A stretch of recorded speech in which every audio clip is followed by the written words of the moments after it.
Morning, this is Grassroots Rising, and I'm your host, Jimmy Skogard. Today I want to talk about the difference between right and wrong, and in the context of immigration. That's what I'm going to talk about. I was surprised this morning. I woke up to an article from Wildfile, and it was written by Tennessee Watson, and she's reporting on Bishop Stephen Bigler's pastoral letter, Be a Merciful Neighbor. And I'm like, wow, this is kind of an important moment in Wyoming history.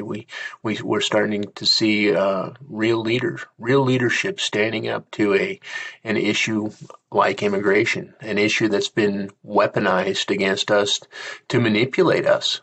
And the realization that we're being manipulated by this is a historically accurate uh, depiction because we can look back in our American history and we can see these issues rise time after time where we pick an immigrant population that basically has no voice and use them as a political weapon against our neighbors and to divide. And that's the tool that is control. You might think that, oh, this is not a big issue and these people are a threat to us. And yet, if you look back in history, you'll see the rhetoric repeat, the message repeat. These people are a threat. These people are criminals. These people don't represent you and me. These people are different, and different is bad. And literally, sometimes the way they speak, like the Irish in the early 1900s, they spoke different. They were poor and they did jobs that no one else would do.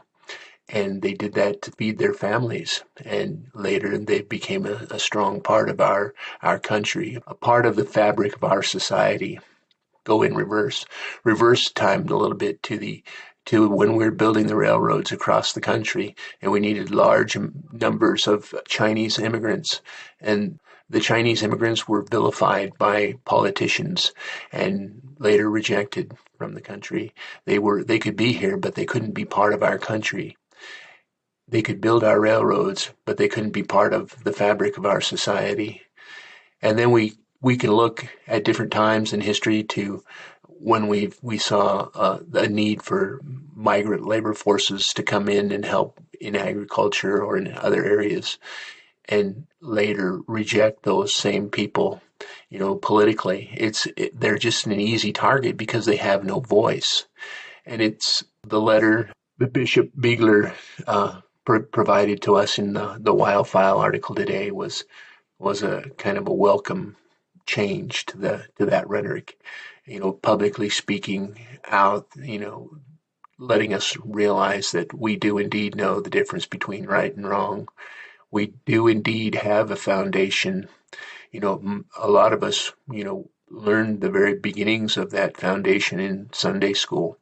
We went there and learned the stories of the Good Samaritan, and we learned the stories of do unto others as you would have done unto you, the golden rule. And, I think it's high time that religious leaders start reiterating those messages, because when we allow unchecked political rhetoric to run rampant in our society, we suffer the consequences.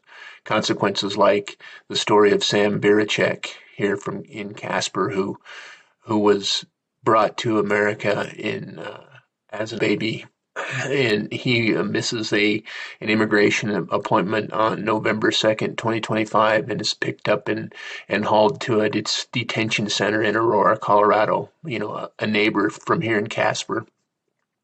He's hauled to a detention center in Aurora, Colorado, and his friends, post a plea on GoFundMe to raise $18,000 to pay the legal fees of an attorney that he needs to fight for him so he doesn't get deported to his birth country of Laos, even though he's never visited that country, well, since he was 11 months old.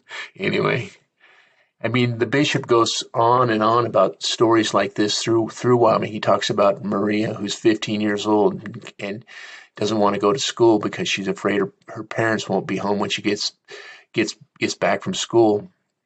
The bishop talks about the conflict with law enforcement, and they're just doing their job. But it becomes easier when we harden our hearts. So the plea is to open your heart and to accept the foundations that you were taught as a child. I've spent the last year writing about the machinery of division.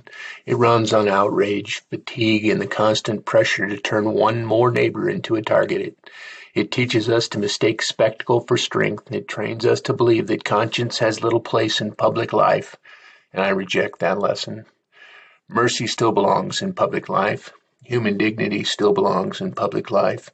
The rule of law still belongs in public life. We're shaped by the justice that we serve. Due process, proportion, and the common good. Wyoming can hold all of that at once together, and this bishop's letter makes that clear. Order matters. Borders matter. Human dignity matters also. Family integrity matters. The moral health of a community matters.